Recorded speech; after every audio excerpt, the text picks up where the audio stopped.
A Ghost by Guy de Maupassant. We were speaking of sequestration, alluding to a recent lawsuit. It was at the close of a friendly evening in a very old mansion in the Rue de Grenelle, and each of the guests had a story to tell, which he assured us was true. Then the old Marquis de la Tour Samuel, 82 years of age, rose and came forward to lean on the mantelpiece. He told the following story in his slightly quavering voice. I also have witnessed a strange thing, so strange that it has been the nightmare of my life. It happened 56 years ago, and yet there is not a month when I do not see it again in my dreams. From that day I have borne a mark, a stamp of fear. Do you understand? Yes, for 10 minutes I was prey to terror, in such a way that ever since a constant dread has remained in my soul. Unexpected sounds chill me to the heart. Objects which I can ill distinguish in the evening shadows make me long to flee. I am afraid at night. No, I would not have owned such a thing before reaching my present age. But now I may tell everything. One may fear imaginary dangers at 82 years old, but before actual danger I have never turned back, mesdames. That affair so upset my mind, filled me with such a deep, mysterious unrest that I never could tell it. I kept it in that inmost part, that corner where we conceal our sad, our shameful secrets, all the weaknesses of our life which cannot be confessed. I will tell you that strange happening just as it took place, with no attempt to explain it. Unless I went mad for one short hour it must be explainable, though. Yet I was not mad, and I will prove it to you. Imagine what you will. Here are the simple facts. It was in 1827, in July. I was quartered with my regiment in Rouen. One day, as I was strolling on the quay, I came across a man I believed I recognized, though I could not place him with certainty. I instinctively went more slowly, ready to pause. The stranger saw my impulse, looked at me, and fell into my arms. It was a friend of my younger days, of whom I had been very fond. He seemed to have become half a century older in the 5 years since I had seen him. His hair was white, and he stooped in his walk as if he were exhausted. He understood my amazement and told me the story of his life. A terrible event had broken him down. He had fallen madly in love with a young girl and married her in a kind of dreamlike ecstasy. After a year of unalloyed bliss and inexhausted passion, she had died suddenly of heart disease, no doubt killed by love itself. He had left the country on the very day of her funeral, and had come to live in his hotel at Rouen. He remained there, solitary and desperate, grief slowly mining him, so wretched that he constantly thought of suicide. As I thus came across you again, he said, I shall ask a great favor of you. I want you to go to my chateau and get some papers I urgently need. They are in the writing desk of my room, of our room. I cannot send a servant or a lawyer, as the errand must be kept private. I want absolute silence. I shall give you the key of the room, which I locked carefully myself before leaving, and the key to the writing desk. I shall also give you a note for the gardener, who will let you in. Come to breakfast with me tomorrow, and we'll talk the matter over. I promised to render him that slight service. It would mean but a pleasant excursion for me, his home not being more than 25 miles from Rouen. I could go there in an hour on horseback. At 10 o'clock the next day I was with him. We breakfasted alone together, yet he did not utter more than 20 words. He asked me to excuse him. The thought that I was going to visit the room where his happiness lay shattered upset him, he said. Indeed, he seemed perturbed, worried, as if some mysterious struggle were taking place in his soul. At last he explained exactly what I was to do. It was very simple. I was to take 2 packages of letters and some papers, locked in the first drawer at the right of the desk of which I had the key. He added, I need not ask you not to glance at them. I was almost hurt by his words, and told him so, rather sharply. He stammered, Forgive me, I suffer so much, and tears came to his eyes. I left about 1 o'clock to accomplish my errand. The day was radiant, and I rushed through the meadows, listening to the song of the larks and the rhythmical beat of my sword on my riding boots. Then I entered the forest, and I set my horse to walking. Branches of the trees softly caressed my face, and now and then I would catch a leaf between my teeth and bite it with avidity, full of the joy of life, as such fills you without reason, with a tumultuous happiness almost indefinable, a kind of magical strength. As I neared the house, I took out the letter for the gardener, and noted with surprise that it was sealed. I was so amazed and so annoyed that I almost turned back without fulfilling my mission. Then I thought that I should thus display over-sensitiveness and bad taste. My friend might have sealed it unconsciously, worried as he was. The manor looked as though it had been deserted the last 20 years. The gate, wide open and rotten, held one wondered how. Grass filled the paths, you could not tell the flower-beds from the lawn. At the noise I made, kicking a shutter, an old man came out from a side door and was apparently amazed to see me. I dismounted from my horse and gave him the letter. He read it once or twice, turned it over, looked at me with suspicion, and asked, "Well, what do you want?" I answered sharply, "You must know it, as you have read your master's orders. I want to get in the house."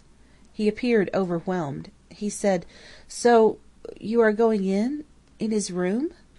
I was getting impatient. "Parbleu! Do you intend to question me, by chance?" He stammered, "No, monsieur, only it has not been opened since the death. If you will wait 5 minutes, I will go in to see whether—" I interrupted angrily. "See here, are you joking? You can't go in that room, as I have the key." He no longer knew what to say. "Then, monsieur, I will show you the way." "Show me the stairs and leave me alone. I can find it without your help." "But still, monsieur—" Then I lost my temper. "Now be quiet, else you'll be sorry." I roughly pushed him aside and went into the house. I first went through the kitchen, then crossed 2 small rooms occupied by the man and his wife. From there I stepped into a large hall. I went up the stairs, and I recognized the door my friend had described to me. I opened it with ease and went in. The room was so dark that at first I could not distinguish anything. I paused, arrested by that mouldy and stale odour peculiar to deserted and condemned rooms, of dead rooms.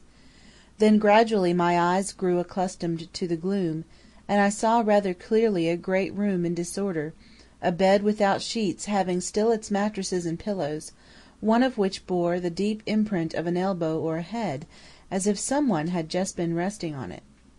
The chairs seemed all in confusion. I noticed a door, probably that of a closet, had remained ajar. I first went to the window and opened it to get some light, but the hinges of the outside shutters were so rusted that I could not loosen them. I even tried to break them with my sword, but did not succeed. As those fruitless attempts irritated me, and as my eyes were by now adjusted to the dim light, I gave up hope of getting more light and went toward the writing desk. I sat down in an armchair, folded back the top, and opened the drawer. It was full to the edge. I needed but 3 packages, which I knew how to distinguish, and I started looking for them. I was straining my eyes to decipher the inscriptions, when I thought I heard, or rather felt, a rustle behind me. I took no notice, thinking a draught had lifted some curtain. But a minute later, another movement, almost indistinct, sent a disagreeable little shiver over my skin. It was so ridiculous to be moved thus, even so slightly, that I would not turn around, being ashamed. I had just discovered the 2nd package I needed, and was on the point of reaching for the 3rd, when a great and sorrowful sigh, close to my shoulder, made me give a mad leap 2 yards away. In my spring I had turned around, my hand on the hilt of my sword, and surely had I not felt that, I should have fled like a coward. A tall woman, dressed in white, was facing me, standing behind the chair in which I had sat a second before. Such a shudder ran through me that I almost fell back. Oh, no one who has not felt them can understand those gruesome and ridiculous terrors. The soul melts. Your heart seems to stop. Your whole body becomes limp as a sponge, and your innermost parts seem collapsing. I do not believe in ghosts, and yet I broke down before the hideous fear of the dead, and I suffered, oh, I suffered more in a few minutes, in the irresistible anguish of supernatural dread that I have suffered in all the rest of my life. If she had not spoken, I might have died. But she did speak. She spoke in a soft and plaintive voice which set my nerves vibrating. I could not say that I regained my self-control. No, I was past knowing what I did, but the kind of pride I have in me, as well as a military pride, helped me to maintain, almost in spite of myself, an honourable countenance.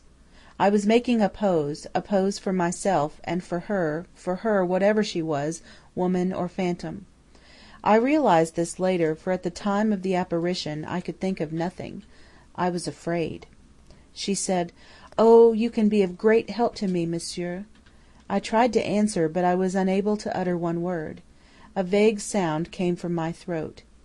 She continued, "Will you? You can save me, cure me. I suffer terribly. I always suffer. I suffer, oh, I suffer." And she sat down gently in my chair. She looked at me. "Will you?" I nodded my head, being still paralyzed. Then she handed me a woman's comb of tortoise-shell, and murmured, "Comb my hair. Oh, comb my hair, that will cure me. Look at my head, how I suffer, and my hair, how it hurts." Her loose hair, very long, very black it seemed to me, hung over the back of the chair, touching the floor. Why did I do it? Why did I, shivering, accept that comb, and why did I take between my hands her long hair, which left on my skin a ghastly impression of cold, as if I had handled serpents? I do not know. That feeling still clings about my fingers, and I shiver when I recall it. I combed her, I handled I know not how that hair of ice. I bound and unbound it, I plaited it as one plaits a horse's mane. She sighed, bent her head, seemed happy. Suddenly she said, "Thank you," tore the comb from my hands, and fled through the door which I had noticed was half open. Left alone, I had for a few seconds the hazy feeling one feels in waking up from a nightmare. Then I recovered myself. I ran to the window and broke the shutters by my furious assault. A stream of light poured in. I rushed to the door through which that being had gone. I found it locked and immovable. Then a fever of light seized on me, a panic, the true panic of battle. I quickly grasped the 3 packages of letters from the open desk. I crossed the room running. I took the steps of the stairway 4 at a time. I found myself outside, I don't know how, and seeing my horse close by, I mounted in one leap and left at a full gallop. I didn't stop till I reached ruin and drew up in front of my house. Having thrown the reins to my orderly, I flew to my room and locked myself in to think.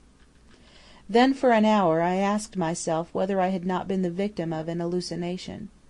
Certainly I must have had one of those nervous shocks, one of those brain disorders such as give rise to miracles, to which the supernatural owes its strength. And I had almost concluded that it was a vision, an illusion of my senses, when I came near to the window.